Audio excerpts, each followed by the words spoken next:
Welcome back to Euler's. आज के इस वीडियो में हम बात करने वाले हैं इन्फ्लेशन के बारे में। इन्फ्लेशन क्या है? It's the reduction in purchasing power of money. आपके पैसे का वैल्यू कम होना, इसी को इन्फ्लेशन कहते हैं। फॉर एग्जांपल, आज से 20-30 साल पहले आप मार्केट में जाते एक ब्रेड लेने, तो वो ब्रेड आपको 2 रुपये या 3 रुपये में मिल जाती। पर आज अगर आप वही सेम ब्रेड लेने मार्केट में जाते हो तो आपको 20 या 30 रुपये में मिल सकती है। तो ये इतना प्राइस चेंज कैसे आ गया? क्या इस ब्रेड के साथ कुछ खास हुआ है? नहीं, बल्कि आपके पैसे की जो वैल्यू है वो कम हो गई है। तो इस पैसे का वैल्यू कम होता है, इसी को हम इन्फ्लेशन कहते हैं। सो inflation it represents the overall price change in variety of goods and services in an economy और ए पीरियड ऑफ टाइम। अब जो ये इन्फ्लेशन है, ये इसके रीजंस क्या हो सकते हैं? इसके बहुत सारे रीजंस हैं, पर जो मेजर रीजंस हैं वो ये हैं: demand pull inflation, cost push inflation and supply of money. So demand pull inflation क्या होता है? जब भी किसी चीज़ की डिमांड ज़्यादा हो और सप्लाई कम हो, उस चीज़ की वजह से प्राइस अप्रिसिएशन आता है उस प्रोडक्ट में। फिर होता है कॉस्ट पुश इन्फ्लेशन। अब कॉस्ट पुश इन्फ्लेशन क्या है? किसी भी चीज़ की प्रोडक्शन कॉस्ट जब इंक्रीज हो जाए तो ओवरऑल उसकी प्राइसिंग पे इफेक्ट आता है। फॉर एग्जांपल, एक कंपनी कोई प्रोडक्ट बनाती है जिसकी प्रोडक्शन कॉस्ट जो है वो 100 रुपीज़ है, और फिर जो कंपनी है वो उसे आगे 110 रुपये में बेचती है।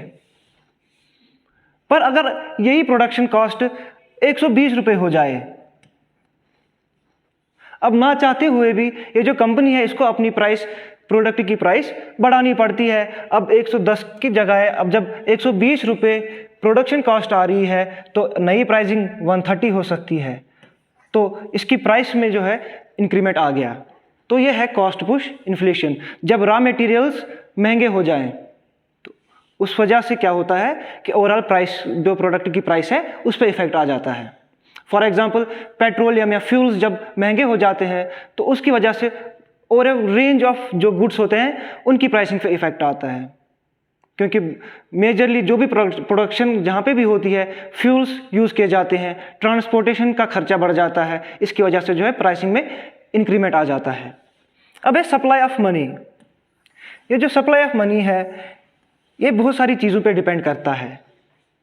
अब सिंपल टर्म्स में कह सकता हूँ, जब भी ज़्यादा पैसा इशू किया जाए मार्केट में, जब भी गवर्नमेंट्स के द्वारा, बैंक्स के द्वारा ज़्यादा जो मनी है वो मार्केट में दिया जाए, उसकी वजह से इन्फ्लेशन होती है।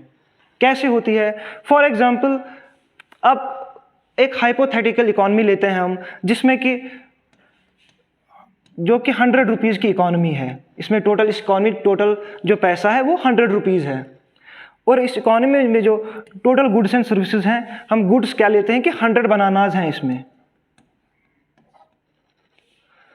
तो अगर 100 रुपीज़ हैं और 100 बनानाज हैं, तो अगर सारी जो है इकोनॉमी, अगर जो जितने भी लोगों के पास ये पैसा है, इनको कहा जाए कि आप ये बनानाज खरीद लो, तो एवरेज जो प्राइस होगी बनाना की वो 1 रुपये आएगी।